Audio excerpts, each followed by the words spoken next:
الرحمن الرحیم، السلام علیکم۔ پروگرام مقابل کے ساتھ میں سروت فلیم، ہارون شی سمیر ہمارا اس وقت اسٹوڈیوز میں ہی موجود ہیں۔ بڑے امپورٹنٹ ڈیولپمنٹس آج پورا دن ہوتی رہیں، خاص طور پر سیاست کے حوالے سے بات کریں گے۔ صرف اتنے سی بات کہ جے آئی ٹی رپورٹس نے پبلک کیا ہونا تھا، عزیر بلوچ کو لے کے پاکستان پیپلز پارٹی اور تحریک انصاف ان دونوں کی سیاست میں ایک نئی حدت آ گئی، ایک دوسرے پر الزام تراشی لگا رہے ہیں، اس پر بات کریں گے۔ مگر اس کے ساتھ ساتھ کل کا ڈے بڑا امپورٹنٹ ہے، 13 جولائی کی اہمیت کے حوالے سے آپ کو بتائیں گے کہ کس حد تک یہ دن اہمیت کا حامل ہے، اور اس کے ساتھ ساتھ اس پورے خطے پر جو اہم خبریں آپ کے ساتھ شیئر کریں گے۔ سیاست کی جب بات ہوگی اس پورے خطے اور خاص طور پر پاکستان کے بین الاقوامی لحاظ سے کیا کیا اثرات مرتب ہو سکتے ہیں۔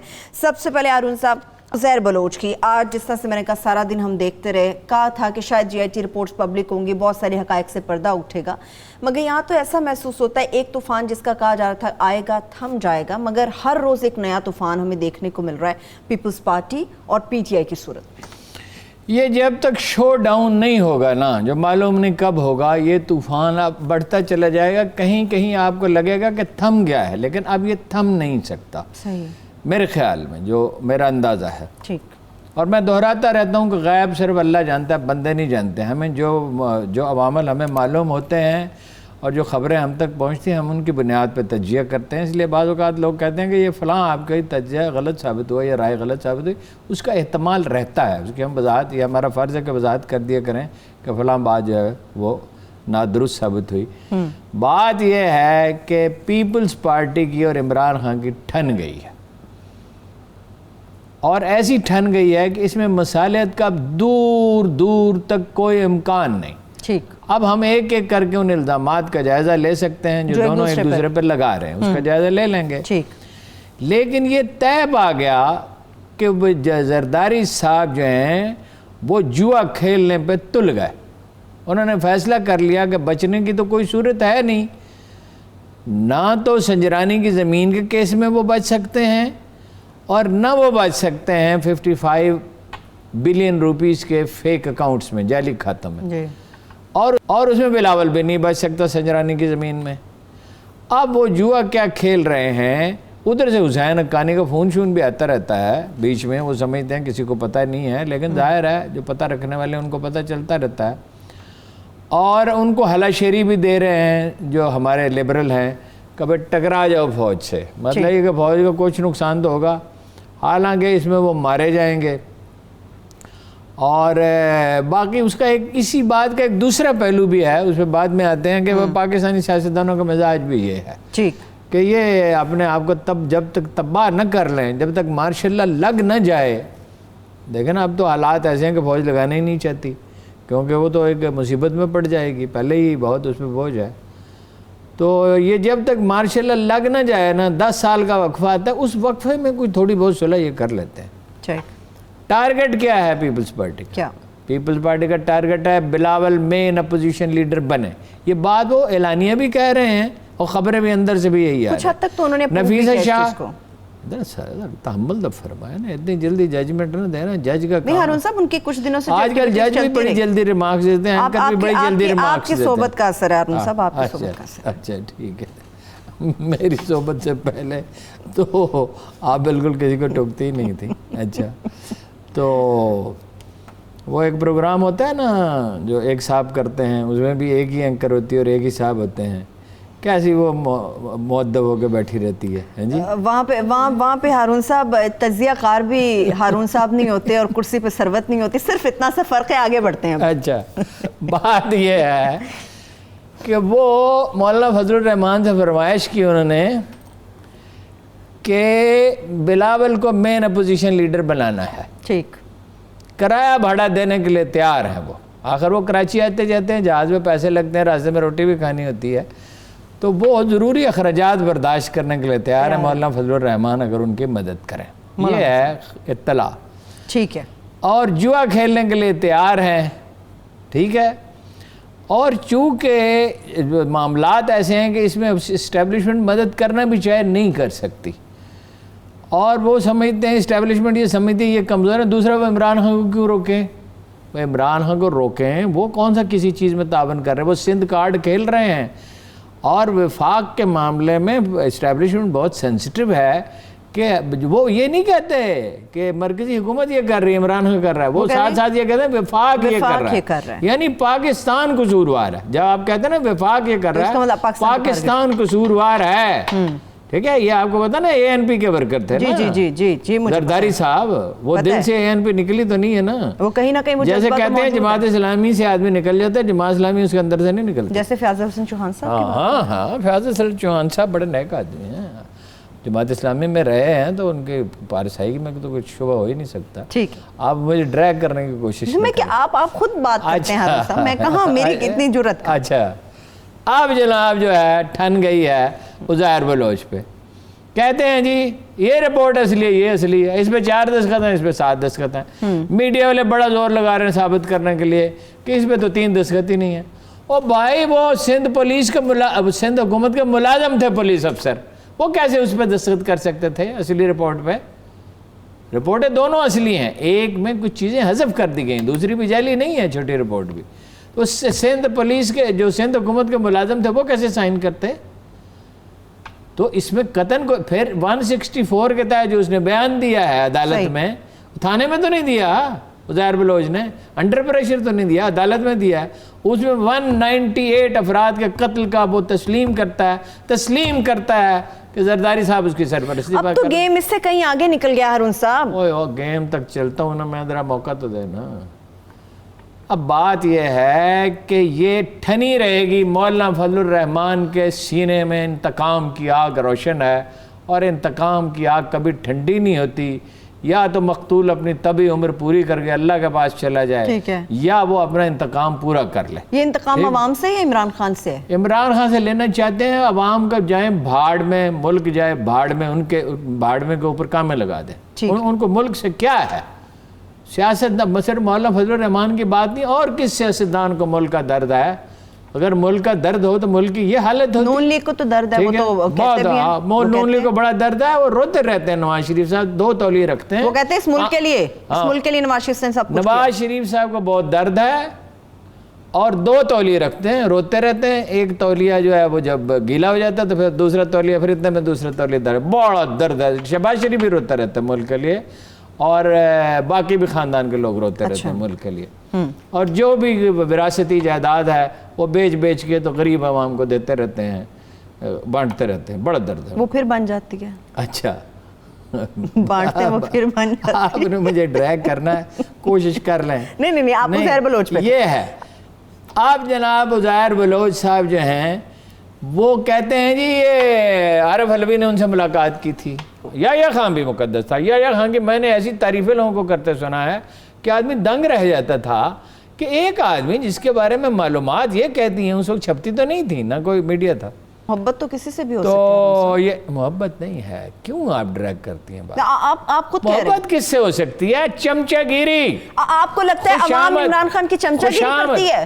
عوام تو توقعات رکھتی ہے نا. عوام تو ان کو توقع تھی، جیسے انہوں نے ورلڈ کپ میں عزم و ہمت دکھائی، شوکت خانم بنایا، نیمل کالج بنایا، حکومت بھی اسی طرح چلائیں گے. میں چمچوں کی بات کر رہا ہوں. عام آدمی کا کیا ہے؟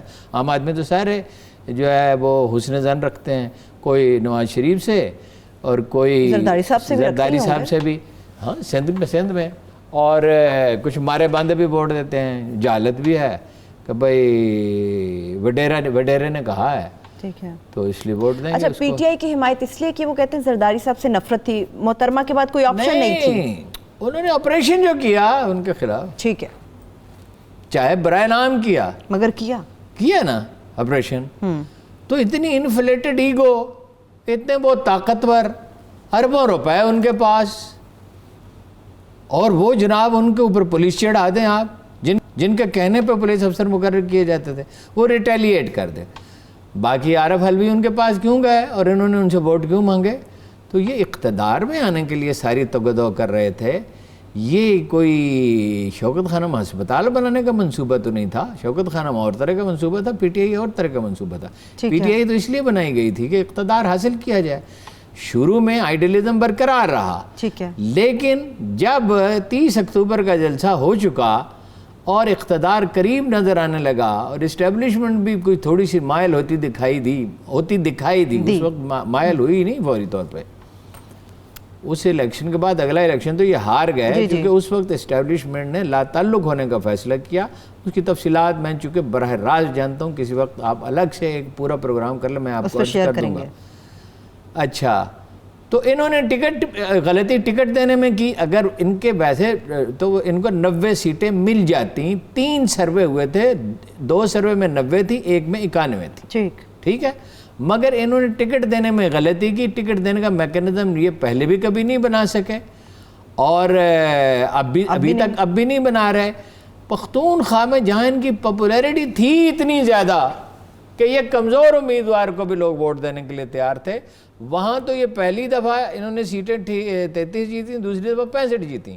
اور اس کی ایک وجہ یہ تھی کہ مخالف کون تھا؟ یہ فضل الرحمان, اسفند یار ولی خان. فضل الرحمان کی حلیف جماعت اسلامی کے وزراء پہ الزام نہیں تھا کرپشن کا, لیکن فضل الرحمان کے حلیف تو تھے نا. عمران خان بھی تو اس لیے جیتا کہ زرداری اور نواز شریف کو لوگ دیکھ چکے تھے. کیسی معقول بات آپ نے کی ہے. ہارون صاحب, آپ کی صحبت کا نتیجہ. ہاں ٹھیک ہے, آگے چلیں. یہ تو ہو گیا.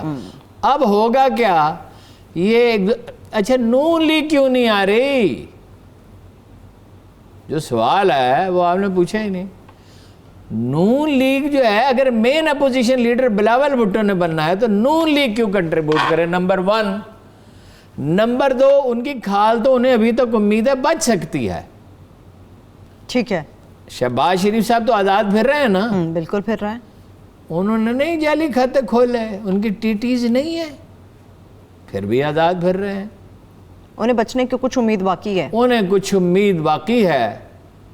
اور جب تک یہ امید باقی رہے گی تو احسن اقبال صاحب اور برادرم سعد رفیق صاحب جتنی مرضی کوشش کریں, یہ تن کے کھڑے نہیں ہوں گے. ٹھیک ہے, لاہور کی سلینگ میں سے کہتے ہیں نا, گوڈیں جو پانی ہے, ہاں جی, گوڈیں گٹیں جو پانی پہ گیا. جس دن یہ امید ختم ہو گئی, مطلب شہباز شریف کو بھی گرفتار کر لیں, اگر نظام عدل ہو مؤثر اور نیب مقدمہ ڈٹ کے لڑے, صحیح معنوں میں لڑے, تو شہباز شریف بچ تو سکتا ہی نہیں. اس میں کوئی مفاہمت کے نعرے کا بھی عمل دخل ہے شہباز شریف صاحب کے, جو ابھی تک بچے؟ نعرے کا نہیں, شہباز شریف صاحب تو کبھی کسی کے گھٹنوں کو ہاتھ لگاتے ہی نہیں, سیدھے پاؤں ہی پکڑتے ہیں. یہ ان کا اصول ہے. اور اب با اصول آدمی اصول سے انحراف نہیں کرتے. وہ چلے کچھ بھی کہیے, با اصول تو ہیں, وہ بڑے با اصول, بڑے بھائی جیسے خادم پنجاب ہیں, خادم اعلیٰ ہمارے ہیں. بالکل خادم اعلیٰ ہیں جب تک بھی وہ رہیں. اب ذرا میں بریک کی طرف. اور کوئی سیاست پہ سوال رہ گیا؟ سیاست پہ اور بھی بہت ساری میں نے بات کرنی ہے آپ سے. سعید غنی صاحب نے بڑی امپورٹنٹ پریس کانفرنس کی ہے, حلیم عادل شیخ صاحب سے متعلق مجھے گفتگو کرنی ہے. ایک چھوٹی سی بریک کی طرف چلیں گے, جب بریک سے واپس آئیں گے گفتگو یہیں سے آگے بڑھے گی, مگر اس کے ساتھ ساتھ آپ کے ساتھ بڑی امپورٹنٹ ڈیٹیلز بھی شیئر کریں گے. اہم خبر ہے پاکستان کا اور پورے خطے پر اس کے کیا اثرات ہوں گے. ہمارے ساتھ رہیے.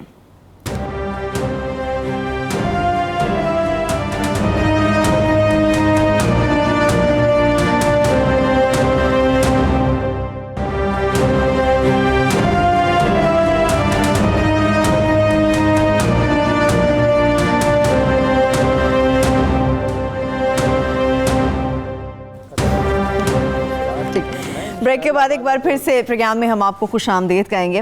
ابھی ہارون صاحب, پولیٹکس میں مجھے اور بھی بہت ساری بات کرنی ہے. سعید غنی صاحب نے بھی پریس کانفرنس کی ہے اور نیب کے اوپر انہوں نے بڑے سوالات اٹھا دیے. انہوں نے کہا کہ سندھ حکومت کی کوئی طرف سے کوئی معاملہ ہوتا ہے, نیب میں فوری پیشیاں ہو جاتی ہیں, مگر نیب سے انصاف ہمیں نہیں ملتا, اور بہترین چیزیں ہونے کے باوجود نیب جتنے بھی حکومت کے لوگ ہیں, ہمارے پاس آج بہت سے اہم موضوعات ہیں, اس میں تھوڑی سی لفظائی کریں. واقعہ بہت بڑا رونما ہو گیا ہے.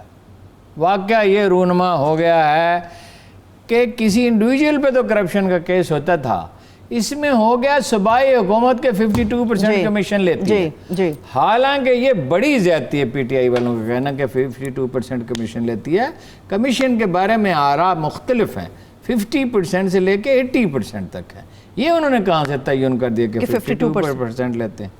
ٹھیک ہے, اور نیب جو ہے وہ جیسی بھی ہے, اس پہ بہت سے اعتراضات درست بھی ہیں, لیکن اب تو نیب سے برا کوئی ہے ہی نہیں نا, کیونکہ اگر نیب نے یہ فیصلہ دے دیا اور دلائل بھی فراہم ہو گئے, اور دلائل کے فراہم ہونے کا بہت امکان ہے کہ سندھ حکومت آدھے پیسے کھا جاتی ہے اور آدھے جو ہیں وہ آپ نے دیکھا نا کتنے آدھے کھا جاتی ہے اور آدھے لگتے ہیں منصوبوں پہ. ویسے میری ذاتی رائے یہ ہے کہ اگر آدھے لگاتے ہوں تو پھر تو کچھ نہیں کہنا چاہیے. میرے خیال ہے آدھے بھی نہیں لگتے ہیں جی. اب پتہ نہیں بدگمانی اگر میری ہے تو اللہ معاف کرے, لیکن آدھے بھی نہیں لگتے. لیکن آدھے لگتے نہیں, کیونکہ جو لوگ جاتے ہیں جن سے ہم ملتے رہتے ہیں, کیونکہ میں رحیم یار خان سے میرا تعلق ہے, تو رحیم یار خان سے جو لوگ سکھر جاتے ہیں آگے کراچی تک, اب چونکہ موٹر وے بن گئی ہے, سڑکیں بڑی آسان ہیں, 6 گھنٹے میں 8 گھنٹے میں پہنچ جاتے ہیں, تو ٹرین سے کم وقت لگتا ہے. تو وہ سندھ کی جو حالت زار بیان کرتے ہیں شہروں کی, سڑک تو ٹھیک ہے, حالت زار بیان کرتے ہیں, وہ 50% لگتا نہیں, وہ لگتا 20-30% لگتا ہے. صحیح ہے, ٹھیک ہے نا جی. تو باقی جو ہے عدالت فیصلہ کر دے گی. نیب کو آخری ادارہ تو نہیں ہے, نیب ایک فیصلہ دے تو سپریم کورٹ میں جائے گا, سپریم کورٹ میں جائے گا تو اس میں فیصلہ ہو جائے گا, اور سپریم کورٹ کا فیصلہ تو ماننا ہی پڑے گا چاروں ناچار.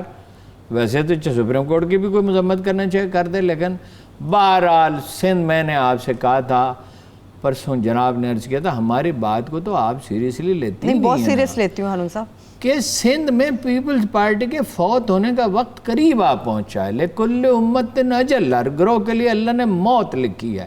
انہوں نے کافی کھا پی لیا, لوٹ لیا, ٹھیک ہے, اور قتل بھی کر لیے جتنے کرنے تھے. بھائی پیپلز امن کمیٹی پیپلز پارٹی ہی تھی, اور مخالفین کی جائیدادوں پہ قبضہ بھی کر لیا, اور کراچی کی صنعت بھی برباد کر دی, اور شہری آبادی کے حصے کا کوٹا بھی انہیں نہیں دیتے. پہلی بات ہے کوٹا ہی ظلم ہے. کوٹا کیا مطلب ہے؟ اب سندھ میں یہ نافذ کیا تھا, کب آئین بنا تھا 73 کا, اور ایک نصف صدی گزر گئی, اور جناب والا آپ سندھ کے تعلیمی ادارے 50 سال میں کراچی کے برابر نہیں لا سکے. کراچی میں بھی اللہ کے ویسے بندے ہیں, دیہی سندھ میں بھی اللہ کے ویسے بندے ہیں. ان کا دماغ بھی 3500 سیٹی 1350 سی سی کا ہے, ان کا بھی 1350 سی سی کا ہے. اب پہلے تو وہ کوٹا ان کو دیا, پھر اب یہ ہے کہ دیہی سندھ کے لوگ شہر کا وہ بنا لیتے ہیں ڈومیسائل. اس میں کیا دشواری ہے؟ شہر کا ڈومیسائل بنانے سے کوئی انکار کیسے کر سکتا ہے کہ یہ میرا مکان ہے, میں نے کرائے پہ لیا ہے, تو آپ کے لیے چاہے وہ آسانی کسی کے گھر میں ٹھہرا ہو. ٹھیک ہے, ان کا وقت قریب آ پہنچا ہے میرے اندازے میں. لیکن بھٹو تو ابھی بھی زندہ ہے وہاں, بھٹو زندہ ہے, بھٹو قیامت تک زندہ رہے گا. اس پہ اس سے زیادہ میں تبصرہ بھٹو صاحب کی شخصیت کے بارے میں میں کوئی گستاخی نہیں کرنا چاہتا. وہ اپنی قبر میں سوئے پڑے ہیں, اللہ انہیں معاف کرے, ان کی مغفرت کرے. آمین. آگے بڑھتے ہیں. ہارون صاحب, آپ کو امپورٹنٹ ڈیٹیل ہمارے ساتھ شیئر کرنے والے تھے خطے کے لحاظ سے. دیکھیے جی, معاہدہ ہونے جا رہا ہے ایک, جس سے جو ہے وہ ساری تاریخ ہی بدل جائے گی اس خطے کی, اور دنیا ہی بدل جائے گی. جس دن اس معاہدے پر دستخط ہو گئے, اس کا مسودہ لکھا جا چکا ہے, جس دن اس معاہدے پر دستخط ہو گئے, یہ ایک نئی دنیا ہوگی. معاہدہ یہ ہونے والا ہے جس کی حسن روحانی کی کابینہ نے منظوری دے دی ہے. صرف پارلیمنٹ سے اپروول درکار ہے, اور اس میں بظاہر کوئی رکاوٹ نہیں ہے. صحیح. $400 بلین, کتنے؟ $400 بلین, 400 ارب ڈالر چین ایران میں انویسٹ کرے گا. چائنا ایران میں انویسٹ کرے گا. جی. اگر آپ کو شبہ ہے تو یہ جو وقفہ ہوگا اس میں آپ نکالیں نیو یارک ٹائمز, میرے پاس یہ ہے ہارون صاحب, میرے پاس یہ ڈیٹیل ہے, اس میں کوئی ڈیٹیلز ہیں, مجھے شبہ نہیں ہے, میں نے پڑھا. میں نے اپنے طور پہ بھی اس کو کنفرم کیا ہے, جتنی تھوڑی بہت ایک معمولی اخبار میں اس کی بساط ہو سکتی ہے. ایکسپرٹ سے پوچھا ہے, بھائی پاسبلٹی ہے کہ نہیں کوئی سیبوٹاج کر دے گا؟ انہوں نے کہا کون سیبوٹاج کر سکتا ہے؟ وہ تو پاکستان میں بھی تیار تھے. پاکستان میں $60 بلین کی انویسٹمنٹ کے معاہدے تو ہو گئے, اب تک 100 کے ہو چکے ہوتے ہیں. پاکستان غیر مستحکم ہے, کیونکہ پاکستان میں مختلف چھوٹے چھوٹے قصبات میں اور دیہات میں کتوں اور ریچھوں کی لڑائیاں بہت زیادہ ہوتی ہیں گاؤں میں. ویسے لوگ انجوائے کرتے ہیں, لڑائیاں ناپسند کرتے ہیں چینی, کہ یہ کتے جو ہیں اور ریچھ جو ہیں یہ باقی تو کسی کام آ سکتے ہیں, لیکن ان کی لڑائیاں کیوں ہوتی ہیں؟ عوام انجوائے کرتی ہے, عوام انجوائے بھی کرتی ہے, روتی بھی ہے. ہاں جی, کتنا وقت ضائع کیا آپ نے. ہاں یہ بات ٹھیک ہے. اچھا, اب بات یہ ہے کہ $400 بلین کی انویسٹمنٹ کسی ملک نے تاریخ میں کبھی کسی دوسرے ملک میں نہیں کی ہے. جاپان کا جو مارشل پلان تھا, یا کوریا میں انویسٹمنٹ کی امریکیوں نے, یا اور کہیں کی, بہت سے ملکوں میں کی، بہت سی مطلب یہ ہے کہ اسی وجہ سے امریکہ ایک اتنی بڑی طاقت بن گیا کہ اس کو یونیپولر ورلڈ کہا جانے لگا۔ $400 بلین کے 100 منصوبے ہیں، ٹھیک، اس میں بندرگاہیں ہیں، بندرگاہ نہیں، بندرگاہیں کئی، اس میں ٹرین سروسز ہیں، ٹرین سروس نہیں، ٹرین سروسز 350 کلومیٹر کے سپیڈ سے گاڑی چلے گی، اس میں مطلب یہ انڈسٹریل کمپلیکس ہیں، اس میں ٹیکنالوجی پارک ہیں، اس میں آئی ٹی پارک ہیں۔ یعنی اگر وہ استحکام رہے، یہ تو اللہ ہی جانتا ہے نا آنے والا کل کیا لائے گا، استحکام اگر رہے اور ایرانی قوم جو ہے وہاں قیادت جو ہے وہ فرض کیجئے تبدیل بھی ہو جائے مگر اس معاہدے پہ قائم رہیں، ٹھیک،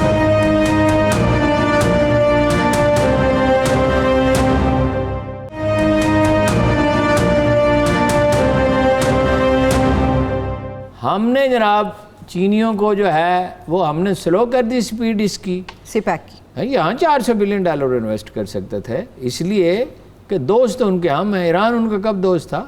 ایران تو اب یعنی امریکہ نے دھکیل کے، ایران تو شہنشاہ ایران تو امریکہ کا تھانے دار تھا اس علاقے میں، اور بھٹو صاحب اسی کے ذریعے امریکہ سے روابط رکھتے تھے، اور بھی ذرائع تھے لیکن شہنشاہ ایران بھی، اور ماشاءاللہ سرخان اسی کے پاس تشریف لے گئے تھے وزیر اعظم بننے کے لیے۔ تو جب یہ آ گئے، دوسرے لوگ آ گئے، تو بھائی جو تبدیلیاں ہوتی ہیں تاریخ میں تو ان سے مفاہمت کرنی پڑتی ہے۔ صحیح، زندگی سے آپ مفاہمت کرتے ہیں، زندگی آپ سے مفاہمت نہیں کرتی، چاہے کوئی سپر پاور ہو، سپر پاور ہے ہی کوئی نہیں، اللہ تعالیٰ ہے سپر پاور۔ ان کی اس کی ذات ہے۔ جو تاریخی عوامل ہیں، سماجی عوامل ہیں، اقتصادی عوامل ہیں، سیاسی عوامل ہیں، وہ تاریخ کا رخ متعین کرتے ہیں، اور وہ ان پہ کسی کا قابو تھوڑی ہی ہے، وہ تو قدرت کا قابو ہے، وہ خدا جانے کہاں سے کیا ہو جائے گا، ٹھیک ہے۔ ایران میں اگر یہ معاملہ ہو جاتا ہے تو مڈل ایسٹ تو بالکل مڈل ایسٹ کا واحد مستحکم ملک ہے، باقی غیر مستحکم ہے، یہ قدر مستحکم ہے۔ اگر کچھ اس کے نتیجے میں یہ ہو کہ کچھ لوگوں کی گریونسز وہاں کم ہو جائیں، انٹیلیجنس بہت سخت ہے، عدالتی نظام اچھا نہیں ہے، بیروزگاری تو ختم ہو جائے گی اگر پراپر انویسٹمنٹ بر وقت ہونے لگی، تو جابز تو اتنی ہو جائیں گی کہ ایران میں لوگ شاید دوسرے ملکوں سے نوکری کرنے کے لیے جائیں۔ پاکستان کے لیے کیا ہوگا اس میں؟ پاکستان کے لیے تو یہ اتنی بڑی خوشخبری ہے جس کی کوئی حد ہی نہیں، اس لیے کہ اب تو پاکستان ایک تو انڈیا نکل گیا ایران سے، ٹھیک، جب 400 افغانستان سے وہ پہلے نکل چکا ہے، بالکل، انڈیا نکل جائے گا اگر اس معاہدے پر عمل درآمد ہوتا ہے۔ ابھی معاہدے پہ دستخط نہیں ہوئے، پارلیمنٹ سے منظوری باقی ہے، منظوری باقی ہے، تو انڈیا تو نکل جائے گا۔ انڈیا بنیا کتنی انویسٹمنٹ کر سکتا ہے؟ وہ ہندو کتنی بنیا ہندو تو نہیں، ہندوؤں میں تو اچھے بھی ہوتے ہیں، برہمن کتنی انویسٹمنٹ کر سکتا ہے؟ $2 بلین، $4 بلین، $10 بلین، $20 بلین، یہ تو کبھی انہوں نے حکومت کی نہیں، تو 1000 سال کے بعد حکومت ملی ہے، اور 1000 سال پہلے بھی ہندوستان اکٹھا تھوڑی تھا، یہ تو چھوٹے چھوٹے راجواڑے تھے، ان میں تو وہ ظرف ہی نہیں ہے، وہ صلاحیت ہی نہیں ہے۔ چین تو ایک قدیم سویلائزیشن ہے، ایران بھی ایک قدیم سویلائزیشن۔ تو یہ واقعہ رونما ہو گیا ہے، اور اس کے نتیجے میں امریکی پولیٹکس پہ بھی اثرات ہو سکتے ہیں میرے خیال میں، کہ جو بائیڈن جیت جائیں، اگر وہ یہ کہیں کہ میں ایران کے معاملے میں جو انتہا پسندی ہے اشارہ دیں کہ وہ اختیار نہیں کروں گا، اور اگر امریکی قوم نے یہ فیصلہ کیا، دیکھیں نا امریکی صدر ڈونلڈ ٹرمپ صاحب ہیں بلیک میلر، انہوں نے کہا 1 ہفتے میں ہمارے بغیر حکومت نہیں چل سکتی۔ سعودیوں نے احتجاج کیا مگر اتنا ہی کیا جتنا ہے کہ کوئی ایسا ذاتی ملازم ہو جس کو بے روزگار ہونے کا خطرہ ہو تو وہ دھیما سا ہلکا سا سر ایسے تو نہ کریں، تو انہوں نے کہا سر ایسے تو نہ کریں۔ سعودی عرب جو ہے وہ ایک قدیم ملک ہے، اور یہ ہے، اور عرب بہت قدیم تہذیب ہے، اور یہ ہے وہ ہے فلاں ہے، لیکن واقعہ تو یہی ہے۔ اور جو گولیاں چلی تھی پرنس محمد پہ، وہ کس نے چلائی تھی؟ یہ اطلاع غلط ہے اگر کسی نے کہی کہ میں لوکل چلائی تھی، لوکل چلائی ہوتی تو اس کو پکڑ نہ لیتے، ان کی انٹیلیجنس اچھی ہے، ان کی پولیس ٹھیک ہے، اس کے بارے میں غالب امکان یہ ہے کہ وہ امریکیوں نے چلوائی تھی، اس لیے کہ وہ کچھ پر پرزے نکال رہا تھا، کچھ واقعات ہوئے تھے جو ایسے ہیں جن کو بیان کرنے میں مجھے تامل ہے، جن کو بیان کرنے میں مجھے تامل ہے، ان کو اچھا عرب تو ڈر گئے، اللہ کے رسول نے فرمایا تھا، پھر میں کہتا ہوں کہ چند اپنے بزرگ میروں کے سوا ہر شخص کو پتہ ہے کہ رسول اللہ کی ہر پیشین گوئی پوری ہوئی یا پوری ہو جانی ہے، کہ دمشق میں خرابی ہوگی تو ہر کہیں خرابی ہوگی، اور فرمایا تھا کہ ویل للعرب، یعنی فتنوں کا زمانہ آئے گا تو عربوں کے لیے بربادی ہے، ٹھیک ہے۔ ایرانی جو ہیں وہ فائنلی یہ اب آپ کہیں گے بالکل ہی الٹی بات کرتی ہے، تو بڑا پیراڈاکس ہے، امریکیوں کے ساتھ بھی جا سکتے ہیں، ایرانی امریکیوں کے ساتھ بھی جا سکتے ہیں، ہاں $500 بلین دیتے ہیں، انویسٹمنٹ کرتے ہیں، جو آپس کی وہ ایک چپکلش تنازع ہے وہ سب ختم ہو سکتا ہے۔ ہاں، وہ ایرانیوں کا مسئلہ کوئی اصول پسندی کا اتنا نہیں، قوم پرستی کا ہے، اصول پسندی اور ہوتی ہے، قوم پرستی اور اگر ایسا نہیں ہوتا تو امریکہ اپنا اثر و رسوخ استعمال کر سکتا ہے پارلیمنٹ میں منظوری کے وقت؟ امریکہ نے پارلیمنٹ میں منظوری تو روکنا مشکل ہے میرا خیال ہے، اس لیے کہ وہ پاکستان جیسی پارلیمنٹ نہیں ہے، وہ لڑنے دیتے ہی نہیں الیکشن، جس آدمی کے بارے میں انہیں ذرا سا بھی شبہ ہو وہ الیکشن نہیں لڑ سکتا۔ وہاں صدر کا یا وزیر اعظم کا الیکشن اس طرح نہیں ہوتا کہ کوئی زرداری صدر بن جائے تو کوئی یوسف زرا گیلانی وزیر اعظم بن جائے، وہ تو غیر ملکیوں کے ساتھ کسی کا ذرا سا بھی تعلق ہے تو وہ الیکشن نہیں وہاں لڑ سکتا۔ آگے بڑھنے کے لیے سی پیک کا جو راستہ تھا اس کے آپ نے خود بھی اس کو مانا اور سب جانتے ہیں کہ اس کی رفتار سست ہوئی ہے، لیکن ہارون صاحب پاکستان اس سے کیسے بینیفٹ حاصل کر سکتا ہے جب چائنا ایران کے اندر باقاعدہ طور پر پاکستان تبھی بینیفٹ کر سکتا ہے جب یہاں استحکام آئے، یا تو طویل عرصے تک ایک ہی حکومت رہے، اور ایک ہی حکومت تب رہ سکتی ہے وہ عوامی امنگوں کے مطابق ہو اور وہ قصاص اور انتقام کا فرق سمجھتی ہو۔ قصاص یہ ہوتا ہے جتنا جرم اتنی سزا، اور ہر مجرم کے لیے سزا چاہے وہ حکمران پارٹی میں ہو، اور آپس میں لڑائی جھگڑے بند کریں، اور ادارے ایسے ہوں جن پر سب کا اعتماد ہو، یعنی نیب کا ایسا چیئرمین کہ لوگ کہیں کہ بھائی یہ بالکل ٹھیک ہے، سبھی کہیں، اکثریت کہیں، سبھی تو کبھی کہتے ہی نہیں، جرائم پیشے تو نہیں کہیں گے۔ عدالتی نظام ایسا جس میں تعداد بھی کافی ہو، جھوٹے گواہوں کو سزا بھی ہو، مقدمات کی سماعت بھی دیکھیں نا، وہ 30 دن میں مقدمات کا انہوں نے شروع کر دیا تھا نا کوثر صاحب نے، اور بلکہ وہ تو اس سے بھی کم وقت رکھا تھا، وہ تو وکیلوں نے پریشرائز کیا۔ دیکھیے پاکستان میں تو ساری ہوتی ہے ad hoc planning, long term planning تو کوئی ہے نہیں، کوئی پاکستان میں ایک بھی ایسا لیڈر نہیں ہے جو اپنی انا قربان کر دے قومی مفاد کے لیے، ایک بھی نہیں ہے، نہ اسٹیبلشمنٹ میں کوئی ایسا شخص ہے، نہ اپوزیشن میں کوئی ایسا آدمی ہے، نہ حکومت میں کوئی ایسا لیڈر ہے۔ اگر ایسا کوئی لیڈر اور سوجھ بوجھ بھی رکھتا ہو، لیڈری صرف انا قربان کرنے سے تو نہیں ہوتی، اس کی سیاسی سوجھ بوجھ ہو، معیشت کو سمجھتا ہو۔ اب عمران خان صاحب جب تک ہے نا تو یہ تو ہو سکتا ہے کہ وہ کچھ بہت اچھے کام کر ڈالیں، جیسے کہ لیکن جیسے یہ ہاؤسنگ اتھارٹی بنا دی، ہاں یہ تو نو ڈاؤٹ ایک اچھا اقدام ہے، اچھا جیسے یہ کرونا کے معاملے میں پرفارمنس اوورال اچھی ہے، بہتر ہے، مراد علی شاہ صاحب نے بھی تعریف کی ہے۔ اچھا مراد علی شاہ صاحب نے ویسے یہ بھی کہا ہے کہ پولیو کے مریض جو ہیں وہ مرکزی حکومت کی وجہ سے بڑھ رہے ہیں، دراصل عمران خان ذمہ دار ہے پولیو کے جتنے، بھائی خدا کے بندے کرونا کی وجہ سے ٹیمیں کام ہی نہیں کر سکتی، وہ کہہ رہے ہیں غلط ویکسین پلائی جائے گی۔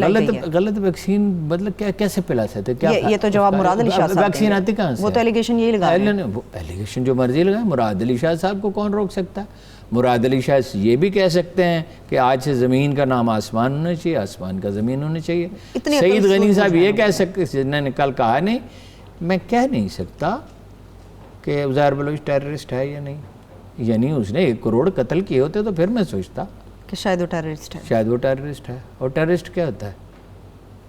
سعید غنی صاحب کی ڈکشنری میں اس کے معنی مختلف ہوں گے ہارون صاحب۔ بات یہ ہے کہ بزرگ تھے مولانا امین حسن اصلاحی، وہ مولانا مودودی سے وہ مسلسل بحث کرتے رہے، وہ نائب امیر جماعت اسلامی تھے، کہ جب آپ سیاست میں چلے جاتے ہیں جو جتھے بندی ہو جاتی ہے پھر آدمی حق کی بات نہیں کرتا، پھر اپنے دھڑے کی بات کرتا ہے۔ صحیح، بالکل بالکل۔ ابھی بریک کی طرف چل رہی ہوں میں ہارون صاحب، ایک بریک کی طرف بڑھتے ہیں، جب بریک سے واپس آئیں گے تو گفتگو آگے بڑھے گی۔ 13 جولائی کل کا جو دن ہے بڑا امپورٹنٹ ہے، یوم شہدائے کشمیر منایا جائے گا۔ اس دن کی اہمیت کیا ہے اور خاص طور پہ تاریخ، اس سے متعلق آپ کے ساتھ شیئر کریں گے، ہمارے ساتھ رہیے۔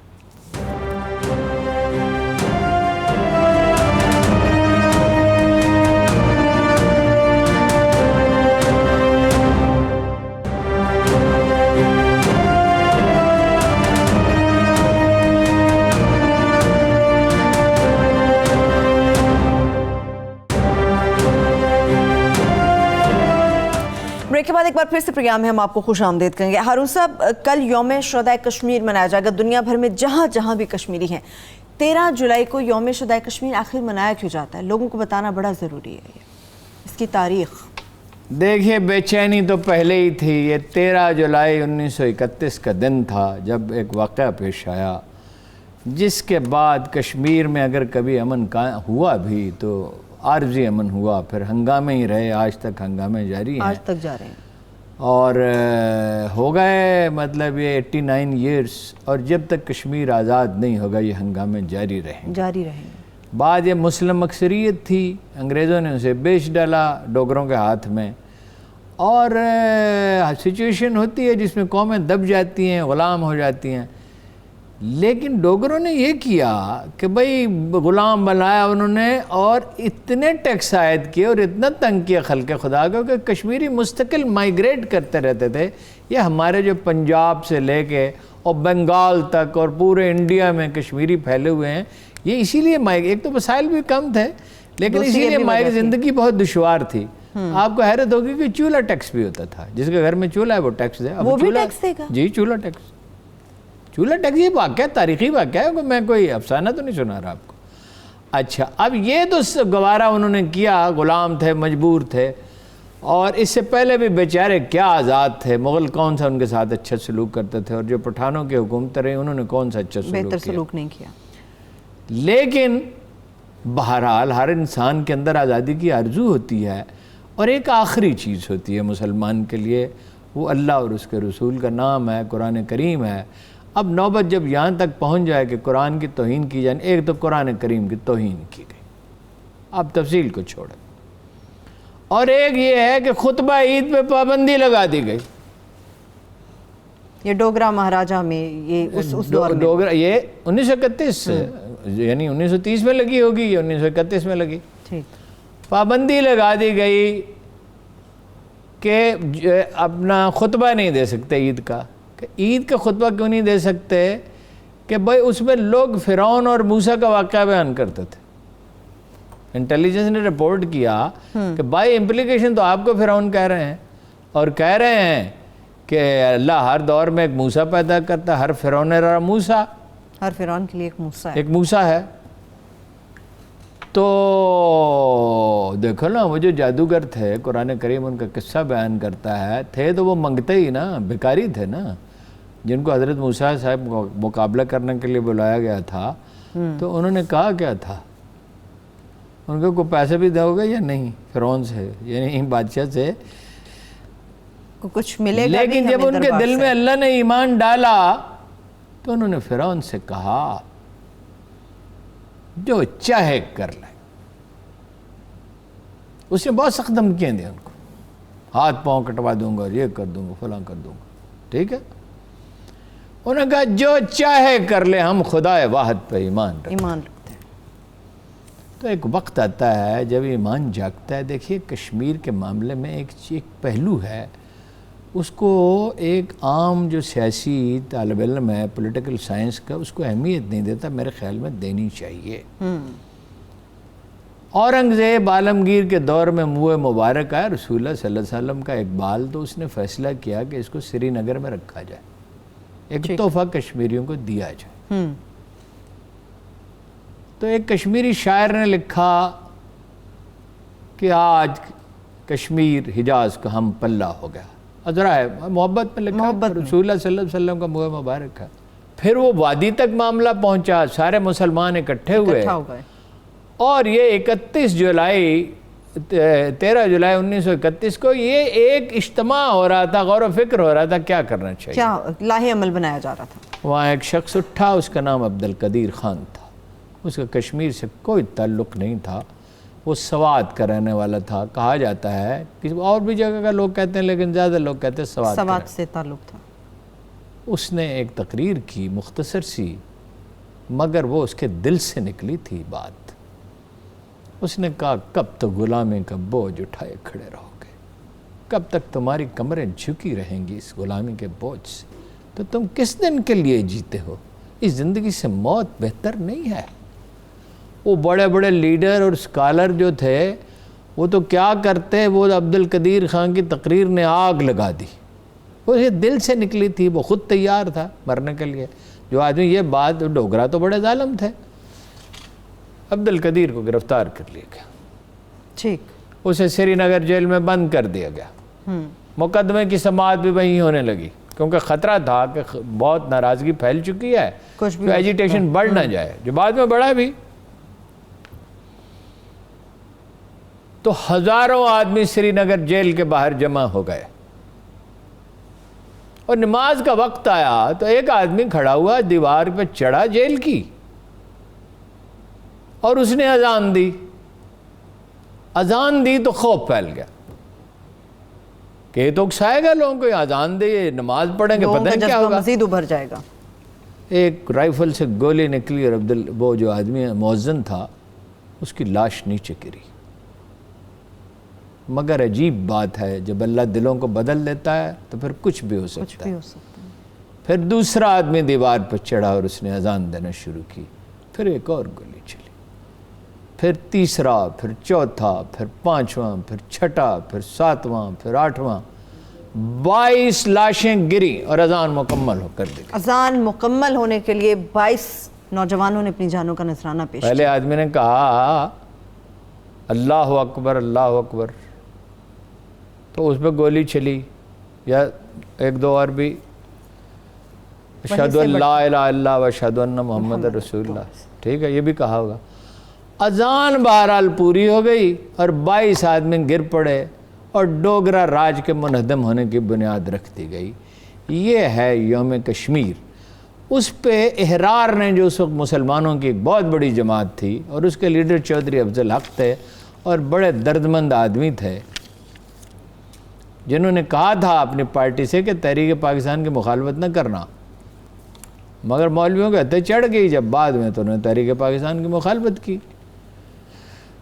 تو انہوں نے تحریک برپا کی آزادی کشمیر کی، اور اس تحریک کا آغاز ہوا تو نواب زادہ نصر اللہ خان ایک 22 سالہ نوجوان تھے. 21 سالہ، مطلب کہا جاتا ہے کہ ان کی پیدائش جو میں نے تحقیق کی ہے 1916 کی تھی، وہ 20-22 کا حساب تو 15-16 سال کے تھے، یا ممکن ہے کوئی 1912 کی پیدائش ہو. وہ بتاتے نہیں تھے، وہ اپنی ڈگری نہیں بتاتے تھے اور اپنی عمر نہیں بتاتے. عمر ویسے عورتیں چھپاتی ہیں. ہاں نہیں، وہ مطلب اس کو بوڑھا ثابت کرنے کی کوشش کرتے تھے، بس ان کا مزاج طبیعت تھی. وہ کہتے تھے ذاتی معاملات کیوں زیادہ کرتے.